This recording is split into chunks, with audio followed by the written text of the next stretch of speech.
தமிழ் படங்களை கர்நாடகாவில் ஓட விட மாட்டேன். ஓசூரை கர்நாடகாவோட இணைக்கணும்.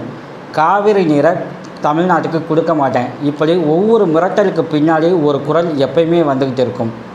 தமிழ்நாட்டுக்கும் கர்நாடகாவுக்கும் ஏதாவது ஒரு பிரச்சனை வந்துச்சு அப்படின்னா ஃபஸ்ட் ஆளாக இவர் தான் வந்து நிற்பார்.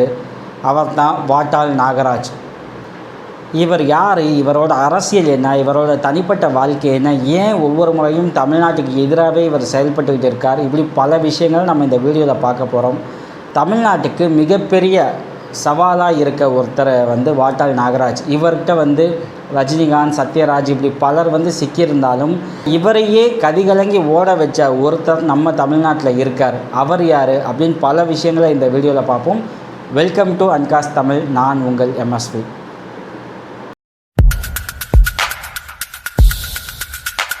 வாட்டாள் நாகராஜ் அப்படின்னு அறியப்படுற இவரோட இயற்பெயர் நாகராஜ். மைசூர் பக்கத்தில் சாமராஜ் நகர் பகுதியில் இருக்க வாட்டாளு அப்படிங்கிற ஒரு கிராமத்தில் பிறந்தவர் இந்த நாகராஜ். இவரோட அப்பா வந்து மாதப்பா. ஸோ அதனாலே வாட்டாள் மாதப்பா நாகராஜ் அப்படிங்கிறது இவரோட முழு பேராக இருக்குது. இவரோட அரசியலில் நீங்கள் பார்த்தீங்க அப்படின்னா கன்னட மொழிக்காகவும் கன்னட உரிமைக்காகவும் கன்னட மாநிலத்துக்காகவும் மட்டுமே சார்ந்திருக்கும். ஸோ அந்த மொழிக்கும் அந்த இனத்துக்கும் ஒரு பிரச்சனை அப்படின்னா இவர் வந்து முன்னாடி நிற்பார்.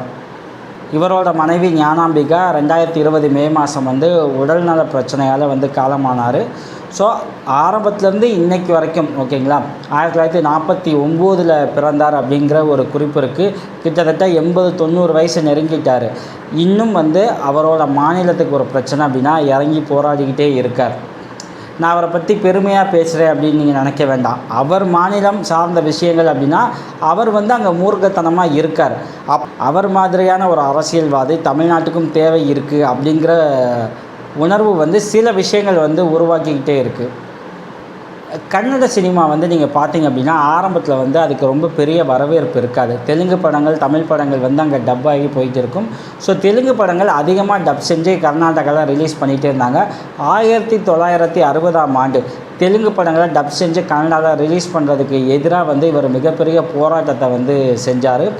1962 ஹிந்தி படம் ஒன்று ரிலீஸ் ஆகி பெங்களூரில் அலங்கார் தியேட்டர் அங்கே வந்து சக்ஸஸ்ஃபுல்லாக ஓடிட்டு இருக்குது.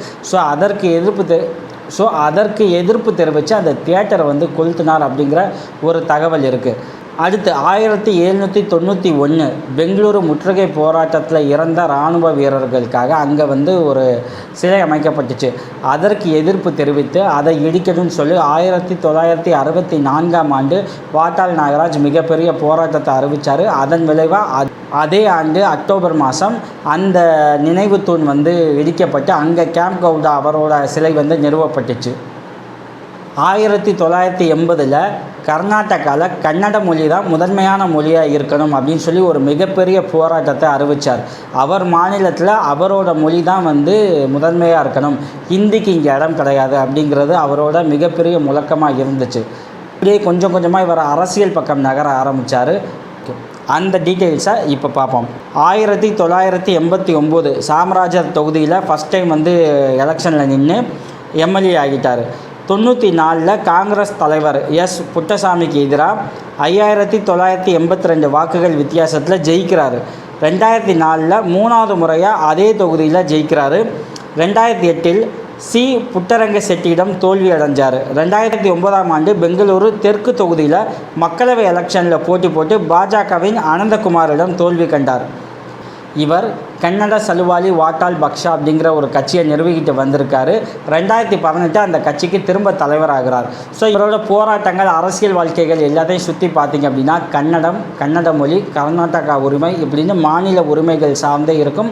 ஆனால் இவரோட போராட்டம் வந்து வேறு ஒரு வடிவத்தில் இருக்கும். கொஞ்சம் வன்முறை கலந்து இருக்கிறதால இவருக்கு வந்து ஒரு கெட்ட பெயர் உருவாகிக்கிட்டே வந்திருக்கு. ஏன்னா தமிழ்நாடு மாநில உரிமை பேசுகிற மாநிலம், மொழி உரிமை பேசுகிற மாநிலம் தான். ஆனால் இந்த டோன் வந்து தமிழ்நாடு எடுக்கலை. ஒரு ஜனநாயகபூர்வமான விஷயத்தையே வந்து நம்ம கையாண்டோம். ஆனால் வாட்டாள் நாகராஜ் அப்படி கிடையாது. அவர் வந்து கொஞ்சம் அதிரடியான ஆள். உங்களுக்கு வந்து அவர் எப்பேற்பட்ட ஆள் அப்படிங்கிறதுக்கு புரிஞ்சிக்க நான் ஒரு சின்ன எக்ஸாம்பிள் சொல்கிறேன். 2008 ஓகேங்களா, காவிரி நீர் விஷயத்துக்காக தமிழ்நாடு திரைத்துறையினர் ரொம்ப தீர்க்கமாக போராடினாங்க. அப்போ பேசின சத்யராஜ் வந்து கர்நாடகாவை ரொம்ப கடுமையாக பேசினார். ஓகேங்களா. அன்னைக்கு சத்யராஜ் வந்து தமிழ்நாட்டில் மட்டும் நடிக்கக்கூடிய ஒரு நடிகர். அவரை வந்து அந்த பிஸ்னஸ் பாயிண்ட் ஆஃப் வியூலாம் பெருசாக யோசிக்கலை. அவர் கடுமையாக பேசிட்டார்.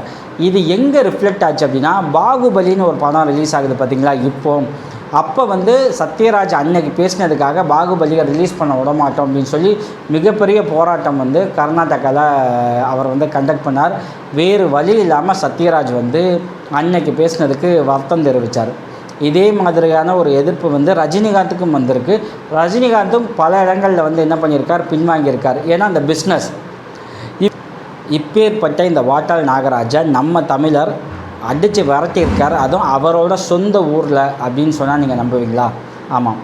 பாரதி ராஜா இயக்கத்தில் விஜயகாந்த் நடிக்கும் தமிழ்ச்செல்வன் அப்படிங்கிற படத்தோட படப்பிடிப்பு ஷூட்டிங் வந்து மைசூர் பக்கம் நடந்துக்கிட்டு இருக்குது.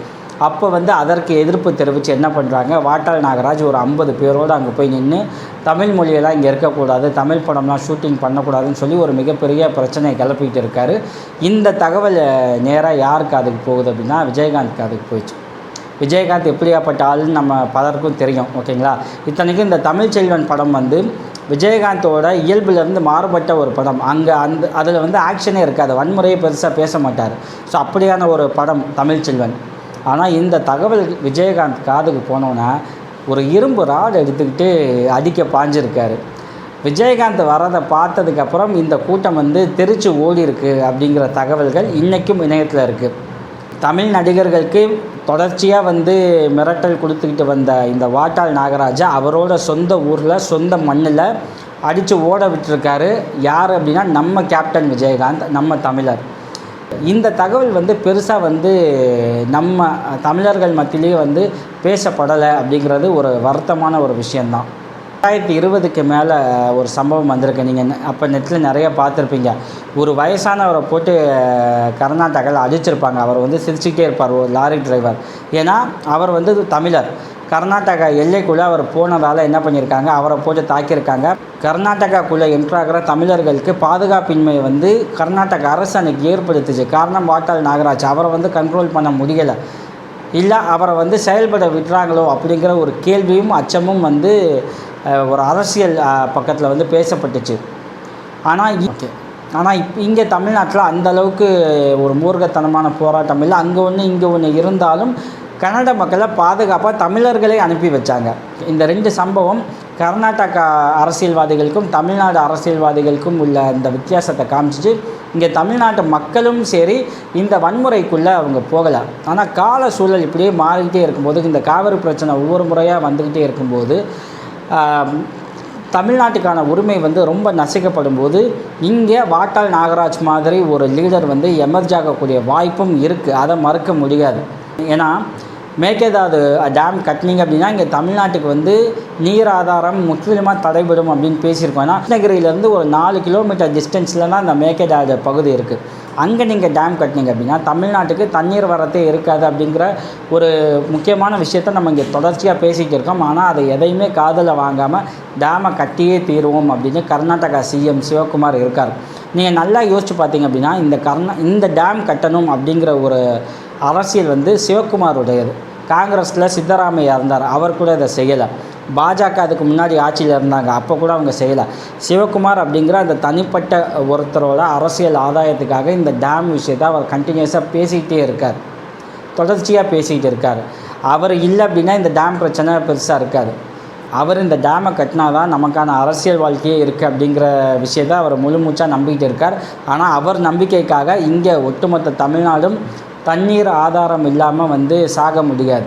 ஸோ இந்த டேமை வந்து தமிழர்கள் வந்து ஒன்றா சேர்ந்து எதிர்க்கிறோம், சட்டப்பூர்வமாக ஜனநாயகபூர்வமாக எதிர்க்கிறோம். ஆனால் நமக்கு எப்படியான எதிர்வினைகள் வருது அப்படின்னா வாட்டாள் நாகராஜ் மாதிரியான ஆட்கள் மூலியமாக எதிர்வினையை அவங்க உருவாக்கிட்டு இருக்காங்க. அது கொஞ்சம் வன்முறை களமாக மாறிக்கிட்டு இருக்குது. நம்ம தமிழ் படங்கள் அங்கே ரிலீஸ் பண்ண முடியாது, தமிழ்நாடு நம்பர் பிளேட் இருக்க வாகனங்கள் அந்த பக்கம் போக முடியாது. இப்படி பல எதிர்ப்புகள் ஜனநாயக விரோதமாக செய்யப்பட்டுக்கிட்டு இருக்குது. அதற்கு முக்கிய காரணமாக முக்கிய புள்ளியாக இருக்குது இந்த வாட்டாள் நாகராஜ். வாட்டாள் நாகராஜ்னால் யார், அவர் என்ன பண்ணார் அப்படிங்கிற விஷயத்த முடிஞ்ச அளவுக்கு வந்து சிம்பிளாக சொல்லியிருக்கோம். மீண்டும் வேறொரு முக்கியமான விஷயம் குறித்து பேசுவோம். தேங்க்யூ.